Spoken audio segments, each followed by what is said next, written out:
یہ کہانی ایک قدیم گاؤں کی ہے جس کا نام چندرپور تھا۔ چندرپور کے لوگ سیدھے سادے اور محنتی تھے، مگر ایک چیز جس نے ان سب کو خوف میں مبتلا کر رکھا تھا وہ تھی حویلی، ہونی حویلی۔ یہ حویلی گاؤں کے کنارے پر واقع تھی اور اس کے بارے میں مشہور تھا کہ وہاں سے کبھی کوئی زندہ واپس نہیں آیا۔ گاؤں کے بزرگ بتاتے تھے کہ ہونی حویلی کے مالک راجہ چندر سنگھ نے اپنے زمانے میں وہاں بے شمار قتل کیے تھے۔ اس کے مرنے کے بعد اس کی روح نے حویلی کو اپنی گرفت میں لے لیا تھا۔ اس کے بعد سے وہاں عجیب و غریب واقعات پیش آتے تھے۔ لوگوں کا کہنا تھا کہ حویلی میں ان لوگوں کی چیخیں سنائی دیتی ہیں رات کے وقت جو لوگ وہاں قتل ہوئے تھے۔ ایک دن ایک نوجوان صحافی جس کا نام مائیکل تھا آیا۔ مائیکل کا مقصد تھا کہ وہ اس ہونی حویلی کے راز کو جان سکے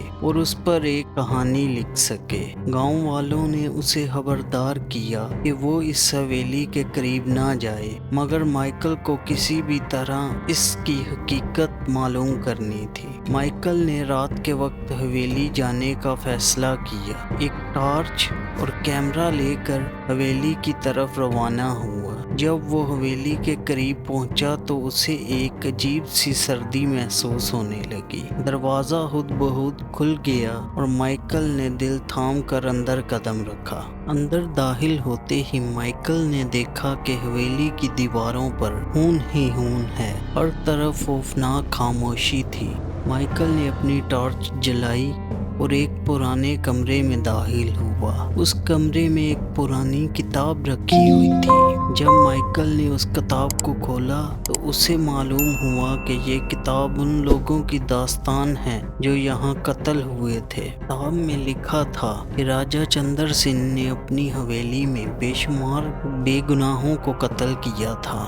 وہ ان کی روحوں کو قید کر لیتا تھا تاکہ ان کی تکلیف سے اپنی طاقت بڑھا سکے۔ ہر صفحے پر مختلف لوگوں کی کہانیاں تھیں جنہوں نے اپنی آخری سانسیں اس حویلی میں لی تھیں۔ مائیکل جب کتاب پڑھ رہا تھا تو اچانک اس نے پیچھے سے کسی کے قدموں کی آہٹ سنی۔ اس نے مڑ کر دیکھا تو وہاں ایک عورت کھڑی تھی جو خون میں لت پت تھی۔ مائیکل کا دل دھک دھک کرنے لگا۔ عورت نے کہا، یہاں سے چلے جاؤ ورنہ تمہارا انجام بھی ویسا ہی ہوگا جیسا ہمارا ہوا ہے۔ مائیکل نے فوری وہاں سے بھاگنے کا ارادہ کیا۔ اس نے حویلی کے دروازے کی طرف دوڑ لگائی مگر دروازہ بند ہو چکا تھا۔ کمرے میں ہر طرف چیخوں کی آواز آنے لگی۔ اچانک اس کے سامنے راجہ چندر سنگھ کی روح نمودار ہوئی۔ اس کی آنکھوں میں خون اترا ہوا تھا اور وہ مائیکل کی طرف بڑھنے لگا۔ مائیکل نے حوصلہ نہ ہارتے ہوئے ایک خفیہ دروازے کی تلاش شروع کی۔ ایک کونے میں اسے ایک چھوٹا سا دروازہ ملا جو زمین کی طرف جاتا تھا۔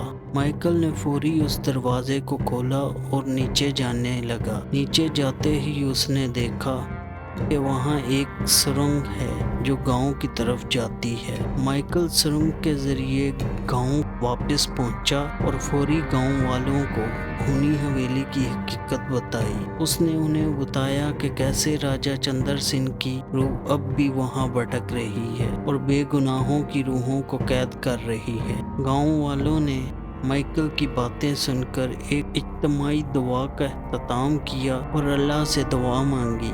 چند روز بعد گاؤں والوں نے حویلی جلانے کا فیصلہ کیا تاکہ اس کے تمام برے اثرات ختم ہو سکیں۔ ایک رات گاؤں کے مرد اور عورت سب نے مل کر حویلی کو آگ لگا دی۔ حویلی جل کر راکھ ہوئی اور اس کے ساتھ ہی راجہ چندر سنگھ کی روح بھی ہمیشہ کے لیے ختم ہو گئی۔ حویلی کے جلنے کے بعد گاؤں والوں کو کبھی بھی ویسی خوفناک واقعات کا سامنا نہیں کرنا پڑا۔ گاؤں میں سکون اور خوشی لوٹ آئے اور اس نے ہونی حویلی کی کہانی کو دنیا کے سامنے پیش نہ کیا۔